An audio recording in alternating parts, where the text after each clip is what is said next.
জুবিনক সদায় উল্টাই কাম কৰিব লাগে খোৱাটো আনকি মানে বহুত সৰু ল'ৰাৰ নিচিনা কিছুমান বস্তু থাকিয়ে গ'ল মানে সৰু ল'ৰা ছোৱালীৰ নিচিনা সেই শিশু সুলভ হেৰিটোতো আছে কিছুমান বস্তু মানে মোক মায়েও মই যেতিয়া মই বিয়াৰ আগতেই মাক পোৱা মায়েও আগতে কয় মানে সৰুতে এইটো কৰ বুলি ক'লে সেইটো নকৰে মানে এইটো খোৱা বুলি ক'লে উল্টাই কৰাব লাগিব সেই বস্তুটো মই ঘটনাক্ৰমে লগত থাকি থাকি মই বুজিলোঁ মানে কেৰেলা মই এনেই সাধাৰণ কথা এটা কৈছোঁ দেই কেৰেলা যেনিবা বইল কৰিলোঁ হা সেইদিনাখন বা কেৰেলা ভাজি কৰিলোঁ এনেই মানে তুমি মই কেতিয়া তিতা খাওঁ মই নাখাওঁ এনেকুৱা ধৰণে এনেই কৈ দিব মই দি দিয়া যদি মই কি কৰোঁ তেওঁক মানে পাতখনত এনেকৈ দিবলৈ লওঁ নহয় লৈ পেলাই তুমিতো তিতা নোখোৱা তুমিতো বেয়া পোৱা তুমি ঘূৰাই লৈ আহিব লাগিব তাৰমানে পাহৰিছিলোঁ তুমিতো নোখোৱা এনেকৈ কৈ পেলাই এনেই তোমাক দিবলৈ লৈছিলোঁ দেই আঁতৰাই মই বেলেগক দিলোঁ কোনে কৈছে মই নাখাওঁ বুলি কেৰেলা খালে ভাল আকৌ মই খাওঁ কাঢ়ি আনি পেলাই খাব মানে তেনেকৈ কাম কৰাব লাগিব জুবিনক মানে সেইকাৰণে তুমি মানে কোন সময়ত কেনেকৈ কৰাব লাগে আমাৰ বহুত মেনেজ কৰিব লাগে জানা এতিয়াও মানে আমি ইয়াৰ আগতে গোটেই কথাখিনি খুব ধুনীয়াকৈ এক্সপ্ৰেছ কৰিছিলে গোটেই কথাবোৰ বিয়াৰ আগত এনেও বেছি কথা কৈ চবে বিয়াৰ পিছত মাত নাইকিয়া কৰি দিয়েতো মাত এতিয়া মোৰহে নাইকিয়া হৈছে যেতিয়া ৰাতি আহি ঘৰত সোমাইহি 3 ঘণ্টামান তেওঁ ইমানেই কথা কৈ দিয়ে কোনো বুজি নোপোৱা কথা কিছুমান কৈ দিয়ে আৰু সেইখিনি মানে কিবা আপত্তিজনক যদি থাকে মোৰ মুখৰ পৰা যাতে একো এষাৰ মাত নোলায় সেইটো কৰিব লাগে তেওঁ তাৰ মানে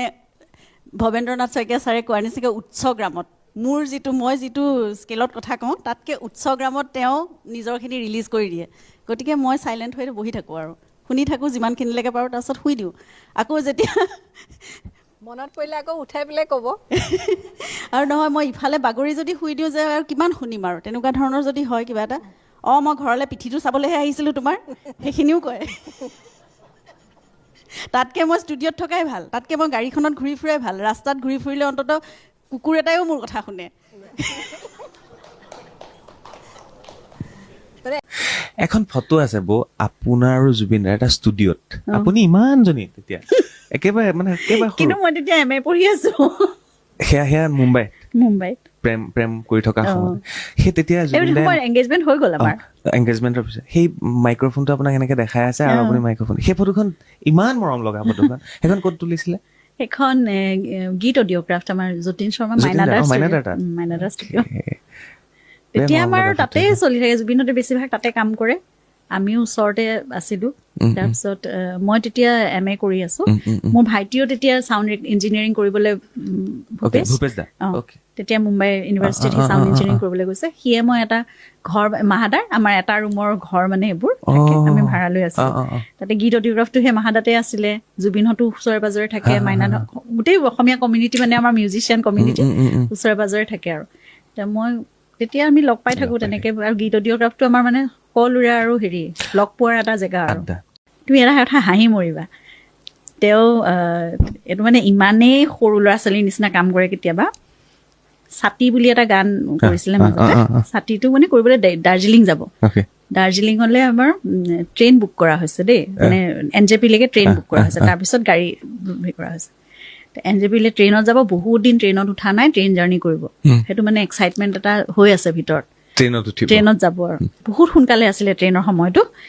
6-6:30 মান বজাতে আমি ঘৰ মানে 4:30 মান বজাতে উঠিছোঁ উঠি পেলাই আমি সাজু আৰু কৈছোঁ আৰু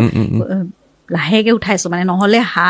এনেকৈ হাতখনেদি মাৰি দিব নহ'লে ভৰিয়েদি কোৰ মাৰি দিব একো ঠিক নাই মানে তুমি ভৰি ফালৰ পৰা জগাবলৈ যাব নোৱাৰা মই পাই থৈছোঁ 2 দিন তুমি ভালকৈ পাইছা একদম মূৰত এনেকৈ হাত ফুৰাই লাহে লাহে মাতিব লাগিব তাৰপিছত গ'লি আমাৰ যাব হৈছে উঠা তাৰপিছত একদম লগে লগে ক'ত ট্ৰেইন যাব হ'ল নহয় এতিয়া আমি চব ৰেডি একদম যাবলৈ কি হৈছে এইটো শব্দ